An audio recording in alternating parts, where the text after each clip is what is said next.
Doug Paulley knows which seat he takes on the bus, a marked area for use by disabled people. But after struggling to board after a mother refused to fold her pushchair, he felt he needed to fight for greater access for the space he feels is rightfully his. It's been 5 years of hard work and thought and toil. It's about the reasonable adjustments that service providers are required to make for disabled people to access their services. Today, the Supreme Court will hear Doug's case and rule on whether in future disabled travellers should be given priority. Not, experts say, a case of buggies versus wheelchairs, but preserving policies created under the Equalities Act. It's about whether private companies should enforce the law or whether civil society in and of itself should enforce the law. Today's ruling could see stricter guidelines, bringing an end to the pushchair versus wheelchair space debate. Ciara Durkin, Good Morning Britain.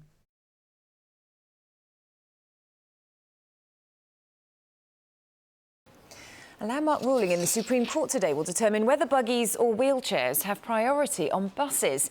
The case was triggered when wheelchair user Doug Paulley from West Yorkshire attempted to board a bus but was left at the bus stop when a woman with a sleeping baby in a pushchair refused to move out of the designated area. Let us know your thoughts this morning. We'll be talking more about that later.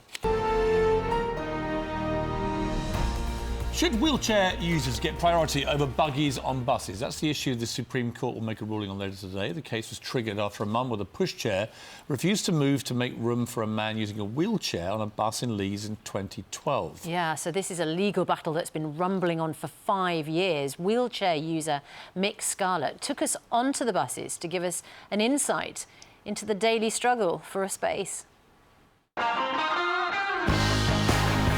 Despite the fact that every single space has got a great big wheelchair painted on the bottom of it, and it's everywhere around saying you should give it up, I think people do think that it's sort of theirs. I can't get anywhere else. I can't sit anywhere else. That's it. That's my place. So there's got to be a way forward.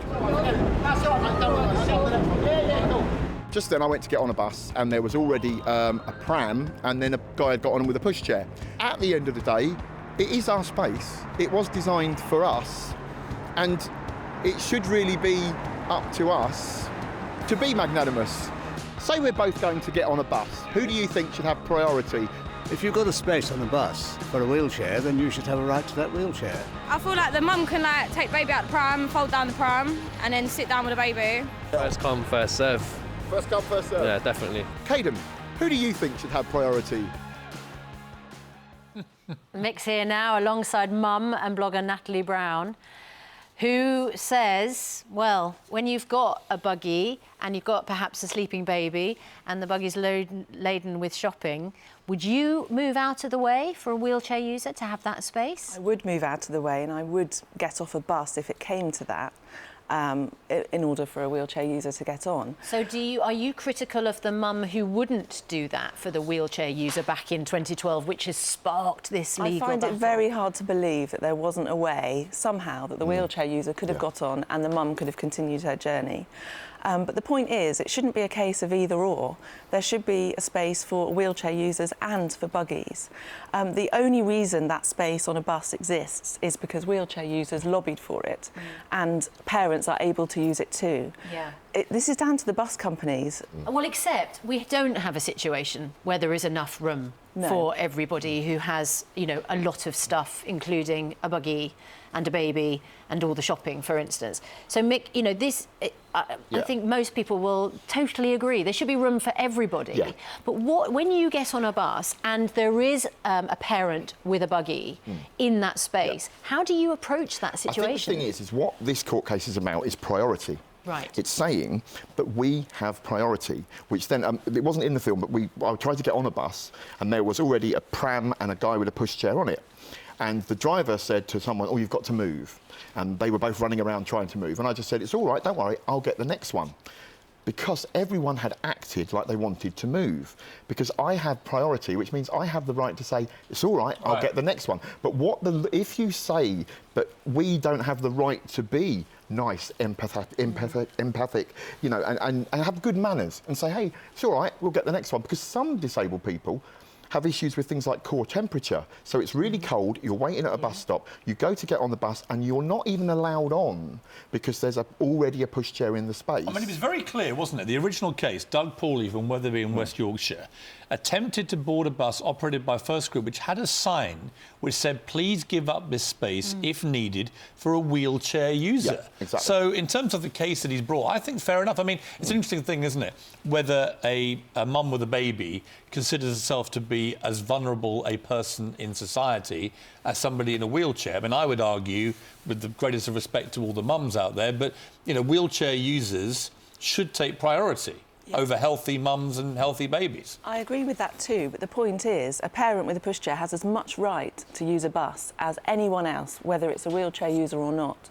And when I wrote about this issue on my blog, Crummy Mummy, there was an overwhelming response from parents who say they routinely feel discriminated against, and it's a really stressful experience. I find that really offensive, the idea that parents are being discriminated against, until you experience what real discrimination is, right? The idea that I can't get on a bus because I bought a great big buggy and I'm loaded down with shopping. Yeah, I was about to say that. My wheelchair is the size it is because I need a big wheelchair. I'm 6'3", I need a big wheelchair. I can get on buses and find people with babies in buggies bigger than my chair. Also, people now use their right, but people now use their buggies not just for babies, but for the weekly shop. I mean, I've seen people. I don't think there's even a baby in there. Right? They come in, and it's basically like a shopping trolley. It's part of the problem. Abuse of the buggy.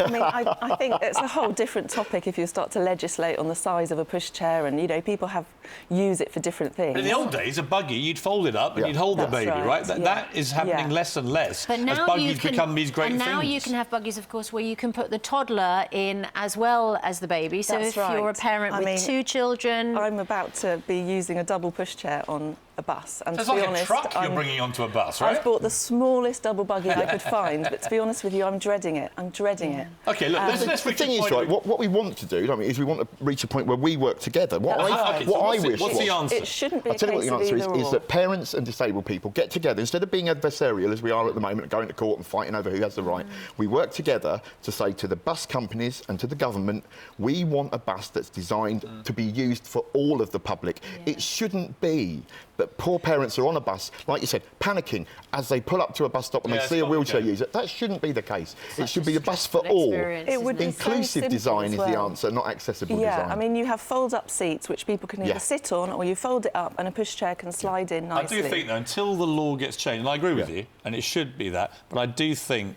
fundamentally, people in wheelchairs should get the priority. I do. Well, weird like that, yes. You know, well, you are, to me, it is, you know, it's your need is slightly greater. I'm sorry. And I think it is their space, and that's the point. Right. You know, but the law needs to be looked at. And you were saying in Wales they have bigger spaces on the buses. In Cardiff, the buses in Cardiff are designed so that there's enough room for everyone to get on. Why don't we have a buggy space and a wheelchair space? What about that crazy idea? It would be... We're thinking outside the box here, Piers. What happens when the next parent with a buggy gets on? Well, the buggies would be 30 feet long, so you've got to remember, longer than the buses. At the moment, we can be left waiting in the cold because someone won't fold up. It's not big buggies, little folding chairs. We've got to leave it. Thank you both very much indeed. I think we've reached a point of agreement. 10 to 8, here's Andy with the competition.